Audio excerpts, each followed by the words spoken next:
News hours Tamil நேயர்களுக்கு வணக்கம். திருநெல்வேலியில் சிக்கிய 4 கோடி ரூபாய் தகவல் கொடுத்ததே தலைவர் தானா? உடனடியாக தேர்தல் ஆணையத்திடம் மனு கொடுத்த திமுக. திருநெல்வேலியில் தேர்தல் ரத்தாகுமா? சிக்கலில் நயினார் நாகேந்திரன். என்ன நடந்ததுன்னு விரிவாக பார்க்கலாம்.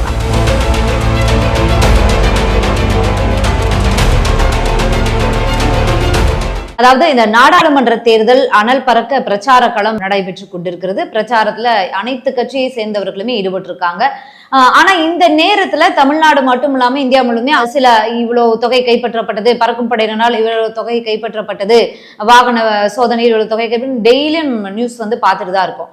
ஆனா 2 தினங்களாக ஹாட் டாபிக்காக தமிழ்நாட்டுல இருக்கிறது என்ன அப்படின்னா, திருநெல்வேலி தொகுதியில பாஜக வேட்பாளராக களமிறக்கப்பட்டிருக்கக்கூடிய எம்எல்ஏவாக இருந்த நயினார் நாகேந்திரன் அவர்களுக்காக சென்னையிலிருந்து நெல்லை எக்ஸ்பிரஸ்ல 4 கோடி ரூபாய் பணம் கொண்டு செய்யப்பட்டது. அந்த பணத்தை பறக்கும் படையினர் கைது பண்ணிருக்காங்க, கைப்பற்றிருக்காங்க. அந்த நபர்களை விசாரிச்சிருக்காங்க. விசாரணைக்கு பிறகு கோர்ட்ல ஆஜர்படுத்தப்பட்ட பிறகு அவர்களுக்கு ஜாமீன் வழங்கப்பட்டிருக்கிறது அப்படிங்கிற ஒரு தகவல் வெளியில வந்திருக்கிறது. அனைத்து செய்திகள்லயுமே நம்ம பார்த்தோம். ஆனா பாஜக வேட்பாளர் நயினார் நாகேந்திரன் அவர் தரப்புல இருந்து இது ஏன் பணம் கிடையாது, எனக்கு எதிராக பழி போடுறாங்க, திமுகவினருடைய செயல் தான் இது, ஏன்னா நான் இங்க இந்த தொகுதியில நான் கொஞ்சம் ஸ்ட்ராங்கா இருக்கேன், நான் ஜெயிச்சிருவேன் அப்படிங்கறதுனால திமுகவுடைய பழிவாங்கும் செயல் தான் இது அப்படின்ற ஒரு விஷயத்த அவர் செய்தியாளர்கிட்ட சொல்லியிருக்காரு. சரி, என்ன நடந்தது அப்படின்னா, நயினார் நாகேந்திரன் அவர்கள் திருநெல்வேலி தொகுதியில கொஞ்சம் ஸ்ட்ராங்காக இருக்காரு. அவர் அந்த தொகுதியில கொஞ்சம் அதிக வாக்குகளை பெற்றுவாரு, வெற்றி பெறும் அளவிற்கு ஒரு வாக்கு சதவீதத்தை அவர் பெற்றுவாரு அப்படிங்கிறது ஒரு அரசியல் தரப்பினருடைய ஒரு கணிப்பாக இருக்கு. சில அரசியல் விமர்சகர்கள் என்ன சொல்றாங்க அப்படின்னா, பாஜக சார்பாக திருநெல்வேலி தொகுதியில ஒரு 15 to 20% தான் வாக்கு கிடைக்கும், அவரு டெபாசிட் இழக்காம காப்பாற்றப்படுவாரு, வெற்றி எல்லாம் கிடைக்காது அப்படின்னு. ஆனா பெரும்பான்மையான அரசியல் விமர்சகர்கள் கருத்து கணிப்புகளும் அங்க இருக்கக்கூடிய மக்கள் பிரிவினரையும் பார்க்கும்போது என்ன தெரியுதுன்னா, பாஜக நயினார் நாகேந்திரன் அவர்களுக்கு வெற்றி கிடைக்கும் அப்படிங்கறதான் சொல்லப்படுது. சரி, திருநெல்வேலி களம் எப்படி இருக்கிறது அப்படின்னு பார்க்கலாம். பாஜக சார்பாக எம்எல்ஏவாக இருந்த நயினார் நாகேந்திரன் அவர்கள் களத்துல இருக்கார்.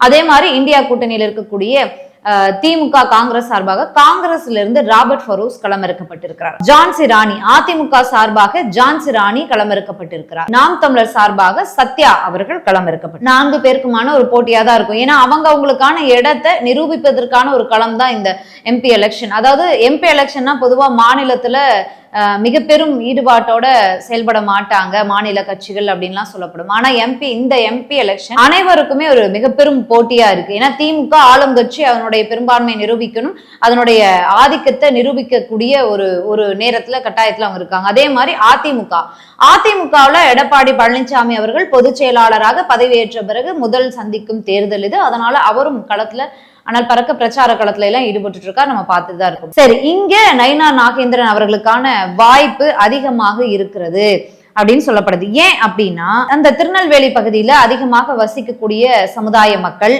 நாடார் சமுதாயத்தினர், முக்குளத்தோர், பட்டியலினத்தோர், பிள்ளைமார், யாதவர், பிராமணர் சமூகத்தினர் அதிகமாக வசிக்கிறாங்க. திருநெல்வேலி தொகுதியில எம்எல்ஏவாக இருந்த நயினார் நாகேந்திரன் அவர்கள் அனைத்து தரப்பு மக்களிடமும் சகஜமாக பழகி இருக்காரு, அனைத்து நபர்களுக்கும் தெரிஞ்ச ஒரு நபராக இருக்காரு. அதனால அவருக்கான வெற்றி அங்க கிடைக்கும் அப்படின்னு எதிர்பார்க்கப்படக்கூடிய இந்த வேலையில தான் இந்த 4 கோடி ரூபாய் கைப்பற்றப்பட்டிருக்கு. இந்த 4 கோடி ரூபாய் கைப்பற்றப்பட்டது மட்டும் இல்லாம இன்னும் நிரூபிக்கப்படல. அந்த 4 கோடி ரூபாய் கொண்டு சென்றாங்க இல்லையா சென்னையில இருந்து நெல்லை எக்ஸ்பிரஸ்ல, அந்த நபர்கள் கொடுத்த வாக்கு மூலம் தான் இப்ப மிக பெரும் சர்ச்சையா இருக்கு. என்ன அப்படின்னா, இது ஒன்றும் முதல் முறை இல்லைங்கன்னா, இதுக்கு முன்னாடியே நாங்க கொண்டு போய் பணத்தை கொடுத்துருக்கோம், நயினார் பாஜக வேட்பாளர் நயினார் நாகேந்திரன் அவர்களுக்காக நாங்க கொண்டு போய் கொடுத்துருக்கோம், நாங்க ட்ரெயின்ல போயிட்டு அங்க திருநெல்வேலியில போய் ரயில்வே ஸ்டேஷன்ல கொடுத்துட்டு நாங்க கிளம்பிடுவோம், நாங்க பாட்டுக்குவோம், அவங்க வாங்கிட்டு அவங்க போயிடுவாங்கன்ற மாதிரி கேஷுவலான ஒரு வாக்குமூலத்தை கொடுத்துருக்காங்க. அதையும் தாண்டி அங்க இருந்த 2 நபர்கள் பாஜக பிரதிநிதிகள், பாஜக உறுப்பினராக இருக்கக்கூடியவர்கள். அவங்க என்ன பாஜக அடையாள அட்டையும் வைத்திருந்திருக்காங்க. ஒரு நபர் நயினார் நாகேந்திரன் அவருடைய ஹோட்டல்ல வேலை செய்யக்கூடியவர். அவர் பாஜக நயினார் நாகேந்திரன் எம்எல்ஏவாக இருந்தார் இல்லையா, அந்த அடையாள அட்டையினுடைய நகலையும் அவர் வைத்திருந்திருக்கிறார். இங்கதான் சில பல சந்தேகங்கள் வருது. இவ்வளவு பாஜக உறுப்பினராக ஒருத்தர் இருக்கிறார், ஒருத்தர் நயினார் நாகேந்திரனுக்கு நெருக்கமானவராக இருக்கிறார், அவர் ஹோட்டல்ல வேலை செய்தவராக இருக்கிறார், இப்படி இருக்கும்போது இடி ஐடி ரைடு எல்லாம் வரலையா அப்படின்னு சொல்லி கேட்கப்பட்டது. இடி ரைடு வந்துச்சு. நைனா நாகேந்திரன் அவருக்கு சம்பந்தப்பட்ட பல இடங்கள்ல இடி ரைடு எல்லாம் நடந்துச்சு. ஆனாலும் நைனா நாகேந்திரன் அவர்கள் சொல்லியிருக்காரு, செய்தியாளர் சந்திச்சு என்ன சொல்லியிருக்காரு அப்படின்னா, அந்த பணத்துக்கும் எனக்கும் எந்த சம்பந்தமும் இல்ல, திருநெல்வேலி தொகுதியில நான் வெற்றி பெற்றுடுவேன் அப்படிங்கிறதுனால திமுகவுடைய பழிவாங்கும் செயல் தான் இது அப்படின்னு சொல்லியிருக்காரு. சரி, இதை சம்பந்தப்பட்டுதான் திமுக என்ன பண்ணிருக்காங்க அப்படின்னா, பாரதி, திமுகவை சேர்ந்த பாரதி அவர்கள் தேர்தல் ஆணைய தலைவரை சந்திச்சு ஒரு மனு கொடுத்திருக்காரு. என்ன அப்படின்னா, அங்க திருநெல்வேலி தொகுதியில வெற்றி பெறுவதற்காக பணம் கொடுப்பது, மக்களிடம் பணம் கொடுப்பதற்கு 4 கோடி ரூபாயை பாஜக வேட்பாளர் நைனா நாகேந்திரன் கொண்டு வந்திருக்காரு. அதனால அவரோட முறையா விசாரணை நடத்தணும், அவர் இந்த தேர்தல்ல போட்டியிடாம செய்யணும், போட்டியிடுவதற்கான தகுதியை கட் பண்ணணும் அப்படிங்கிற மாதிரி ஒரு மனு கொடுத்திருக்காரு. இதனால தேர்தல் ரத்து ஆகுமா அப்படிங்கிற ஒரு பரபரப்பு எழுந்திருக்கு. ஏன் அப்படின்னா, திமுகவினருக்கு இதே நடந்திருக்கு. துரைமுருகன் இருக்காரு இல்லையா, அவருடைய மகன் கதிர் ஆனந்த் இருக்காரு இல்லையா, அவர் ஒரு முறை தேர்தலை சந்திச்சும் போது இந்த மாதிரி பண விநியோகம் நடைபெற்றது அப்படின்னு பணம் கைப்பற்றப்பட்டதால அந்த இடத்துல தேர்தலே நிப்பாட்டப்பட்டது, ரத்து செய்யப்பட்டது. அதனால இவங்களும் முன்னாடி வந்து இந்த மாதிரியான விஷயத்த கையில் எடுத்திருக்காங்க. ஓகே, இதையும் தாண்டி அடுத்து இருக்கக்கூடிய ஒரு முக்கியமான விஷயம் என்ன அப்படின்னா, 2024 பிறந்ததுல இருந்து இப்ப வரைக்குமே, இதற்கு இந்த மாசத்திற்கு முன்பு வரைக்குமே 5 முறை பிரதமர் மோடி அவர்கள் வந்து தமிழகம் வந்திருக்கிறார். பல்வேறு நிகழ்ச்சிகள்ல கலந்து கொள்ள பிரதமர் மோடி வந்தாலும் அந்த மேடைகள்ல பிரச்சார மேடையா தான் அவர் பயன்படுத்தி இருக்கிறார். இதற்கு முன்பாக தமிழகம் வந்த போதெல்லாம் நேரடியாக ஆளுங்கட்சியான திமுகவை விமர்சிக்காத பிரதமர் மோடி இந்த 5 முறையுமே பல்வேறு சந்தர்ப்பங்கள்ல திமுகவை கடுமையாக விமர்சிச்சிருக்கிறார். குடும்ப அரசியல், வாரிசு அரசியல், ஊழல் அப்படின்னு பல்வேறு விமர்சனங்களை மிக கடுமையாகவே வைத்திருந்தார். சரி, இப்ப எதுக்கு அந்த விஷயம் அப்படின்னா, ஏப்ரல் 9, அதாவது நாளை ஏப்ரல் 9, 10, 13, 14 இந்த 4 நாட்கள் பிரச்சாரத்திற்காக பாஜகவின் நட்சத்திர வேட்பாளர்கள் பிரச்சாரத்துக்காக பிரதமர் மோடி அவர்கள் தமிழகம் வருகிறார். சரி, பிரதமர் மோடி மட்டும்தான் வந்தாரா? JP நட்டா வந்தார், ராஜ்நாத் சிங் இன்றைக்கு வந்திருக்கிறார், பாஜகவுடைய மூத்த தலைவர்கள் தமிழகம் வராங்க.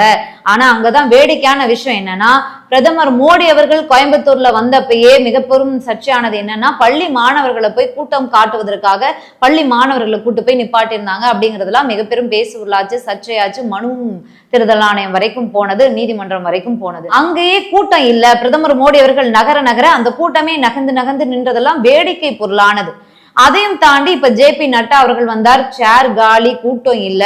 ராஜ்நாத் சிங் இன்றைக்கு வந்திருக்கிறார். பாஜக மூத்த தலைவர்களுக்கு இவ்வளவு வரவேற்பு இல்லாத சூழ்நிலையில மீண்டும் பிரதமர் மோடி அவர்கள் வருகிறாரே, பாஜகவின் வாக்கு சதவீதம் அதிகரிக்குமா அப்படிங்கிற ஒரு கேள்வி எழுந்திருக்கு. சரி, தமிழகத்துல 4 முனை போட்டி. திமுக இந்தியா கூட்டணியில இருக்கிறது. அதனால திமுக தலைமையிலான ஒரு தமிழ்நாட்டுல ஒரு கூட்டணி அமைக்கப்பட்டிருக்கிறது. காங்கிரஸ், திமுக இந்தியா கூட்டணி. அதிமுக, தேமுதிக ஒரு கூட்டணியில இருக்கிறது. பாஜக, பாமக ஒரு கூட்டணியில் இருக்கிறது, அதாவது NDA கூட்டணியில இருக்கிறது. நாம் தமிழர், நாங்க மக்களோடு தான் கூட்டணி அப்படின்னு தனியா கூட்டணியில இருக்காங்க. சரி, இப்போ அரசியல் விமர்சகர்கள் பெருசாக பேசக்கூடிய விஷயம் என்ன அப்படின்னா, நாம் தமிழருடைய அந்த ஓட் பேங்க் ஒவ்வொரு தேர்தலையும் அதிகரிச்சுட்டே போகுது இல்லையா, இந்த தேர்தல்ல நாம் தமிழர் கட்சியால யாருக்கு பாதிப்பு அதிகம் அப்படின்னு கேட்கும்போது பல அரசியல் விமர்சகர்கள் சொல்றது என்னன்னா, வாக்கு பிரிப்பாங்க, கண்டிப்பா 3வது இடத்தை நாம் தமிழர் பிடிப்பாங்க அப்படின்னு சொல்லப்படுது. ஆனாலும் நாம் தமிழர்ல பல நட்சத்திர வேட்பாளர்கள் இருக்காங்க, குறிப்பாக வீரப்பன் அவருடைய மகள் அவங்க எல்லாம் இருக்காங்க. சோ அவங்களால இந்த முறை நாம் தமிழருக்கு வெற்றி வாய்ப்பும் கிடைக்க வாய்ப்பு இருக்கிறது அப்படின்னு தான் அரசியல் விமர்சகர்கள் சிலர் முன் வச்சிருக்காங்க. சரி, மீண்டும் இன்னும் பல செய்திகளோடு சந்திக்கலாம். நன்றி.